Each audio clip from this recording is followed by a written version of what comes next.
There is a line. You don't see it, but you feel it.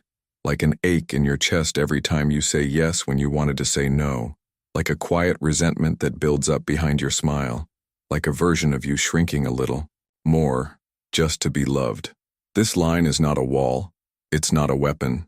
It's a frame, and it holds the shape of who you are. Without it, you become a blur inside someone else's expectations. A ghost of yourself, haunting your own life. Most people walk through relationships drained, not because others are cruel, but because somewhere along the way they were never taught where they end, and the other begins. They learn to please, to perform, to earn love through absence, their own. What they never realized is that losing yourself doesn't create connection. It creates confusion, exhaustion, quiet despair. Carl Jung called it individuation, the lifelong process of becoming who you truly are. Without it, you dissolve into the needs of everyone else. You stop living. You start reacting. And this is where the boundary enters, not as an act of rebellion, but as a sacred return, a quiet declaration, I exist. And existing doesn't mean rejecting anyone. It means recognizing yourself, not as an echo, but as a voice. It means telling the truth, even when it trembles in your throat, even when it makes people uncomfortable, because the first person who needs to feel safe in your presence is you. Daniel Kahneman explains that our brain prefers shortcuts. It avoids confrontation. It follows old patterns. It bends to emotional pressure just to keep the peace. That's why setting a boundary feels like setting off a bomb, even when all you said was a simple, clear no. But this no is not the end. It's the beginning of self-trust. It's a crack of light in a room that's been dark for too long. So understand this. This one boundary is not about changing how others treat you. It's about changing how you show up to yourself. It's about reclaiming your own internal authority, in silence, in strength, and without apology. You leave every conversation tired, don't you? Not because you spoke too much, but because you gave too much of yourself. There's an invisible contract running your life. A script you never consciously agreed to, but one you follow every day. If I suppress myself, I'll be accepted. If I don't make waves, I'll be loved. You live inside that agreement, and every time you smile while your chest tightens, you reinforce the lie that you're only worthy when you're small. This exhaustion isn't just physical. It's emotional self-abandonment, planted in childhood, watered by fear, and harvested in adulthood as chronic emptiness. Somewhere along the way, love became fused with sacrifice. You believed that giving up pieces of yourself would keep others close. But instead of intimacy, you got depletion. Instead of connection, confusion. You're not nourished by these relationships, you're drained by them, and it's not your fault. Your mind learned to perform, to read rooms like trauma landscapes, to adjust, appease, and survive. You became a mirror, reflecting what others wanted to see. But you lost the image of your own face in the process. Breaking this contract doesn't require a dramatic confrontation. Sometimes it starts with one word, a soft, trembling, intentional no, a pause, a mirror, a moment when you catch yourself mid-people-pleasing and choose, instead, to stay with yourself. Anna, a therapist, gave and gave until her body collapsed. Her soul followed. Her recovery didn't begin with rest, it began with a rule. I will no longer abandon myself for acceptance. That single shift became the foundation of her transformation. We carry what isn't ours. All the time. You feel their tension and suddenly your body tenses too. They're angry and you begin walking on eggshells. They're sad, and now you're responsible for their smile. It's called emotional overfunctioning. When you carry other people's moods out of fear, they'll leave if you don't. But here's the truth, compassion without boundaries isn't love. It's enmeshment. It's the slow death of your identity inside someone else's pain. You call it empathy, but it's really confusion. You're feeling things that aren't yours and mistaking it for connection. Clarity is more loving than fusion. When you hold your emotional ground, you're not pushing them away. You're inviting them to meet you as equals. And that's where real intimacy begins.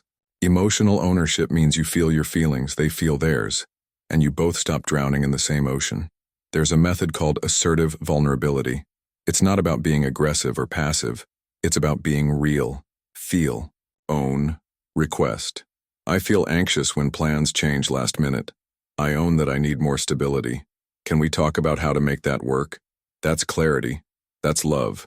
And maybe you remember the scene in Good Will Hunting, when the therapist finally tells Will, "It's not your fault," again and again, until Will breaks. That's emotional responsibility, letting others feel their own pain, not fixing it, not carrying it, but witnessing it, without becoming it. That's liberation. Somewhere deep in your body, you still believe that a boundary equals a goodbye, that saying no is cruel, that choosing yourself is a betrayal. That wound didn't start today. It's old. It started when your emotions were too much for someone, when your needs were met with silence, when your voice was met with punishment, and so your nervous system learned, love equals erasure. You didn't grow up negotiating boundaries, you grew up negotiating safety, and now your inner child is still running the show, avoiding confrontation, fearing abandonment, doing anything to keep love from walking out the door again. But here's the paradox: boundaries don't create distance. They create closeness. They create the kind of intimacy that isn't built on guilt but on truth. Chaos doesn't come from saying how you feel. It comes from never saying it and exploding later. So start small. Journal daily. Ask yourself, where am I saying yes from fear? What am I avoiding by staying silent? What would I say if I wasn't afraid of losing them? This is not just self-reflection. It's self-rescue.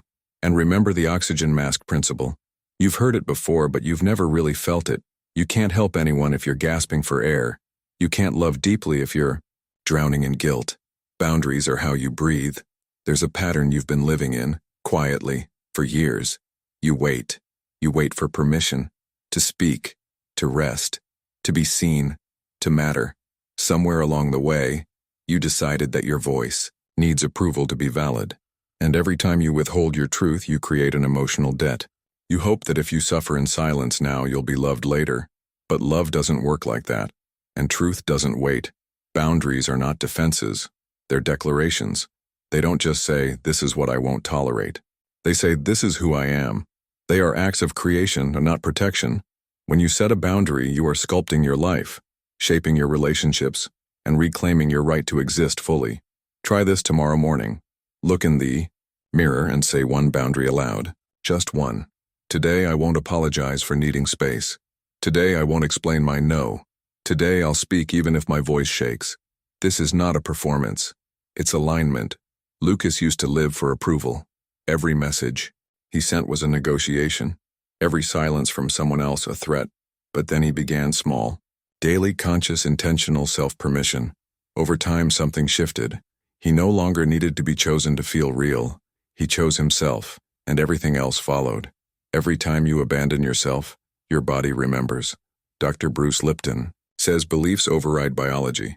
So if your belief is, "I must betray myself to be loved," that message gets stored in your cells, in your gut, in your posture, and then your relationships reflect it back to you, again and again, because relationships are mirrors. They don't lie. They reveal the rules you live by, the permissions you've given yourself or haven't. Dr. Joe Dispenza reminds us, the body is the unconscious mind.